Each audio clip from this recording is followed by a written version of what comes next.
कोल्हापूर दक्षिण विधानसभा मतदारसंघातील 22 गावांमध्ये जलजीवन मिशन अंतर्गत नळ पाणीपुरवठा योजना सौर ऊर्जेवर कार्यान्वित आराखडा तयार करण्याच्या सूचना आमदार अमल महाडिक यांनी दिल्या। उर्वरित 18 गावांची कामे प्रगतीपथावर असून आमदार अमल महाडिक यांनी या योजनांच्या तातडीने अंमलबजावणीसाठी पाणीपुरवठा योजना सौर ऊर्जेवर कार्यान्वित करण्यासाठी आराखडा तयार करण्याच्या सूचना दिल्या। प्रगतीपथावर असलेल्या योजनांसाठी जलशुद्धीकरण प्रकल्प, पाणी टाक्या आणि वितरण प्रणाली यांचे टप्प्याटप्प्याने आराखडे तयार करून अंमलबजावणीसाठी निर्देश देण्यात येणार आहेत।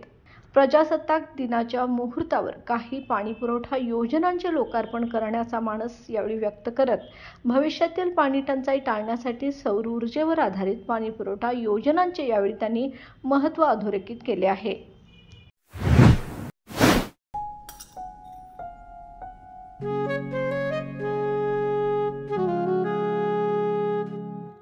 बाबा, आज येताना बासुंदी घेऊन या ना। अगं, कालच आपण आईचा वाढदिवस होता म्हणून आणली होती ना। ऐकलं, गोकुळची बासुंदी पुन्हा खावीशी वाटतेय। खरं सांगू, मलाही खावीशी वाटतेय। पुन्हा पुन्हा खावीशी वाटणारी गोकुळ बासुंदी।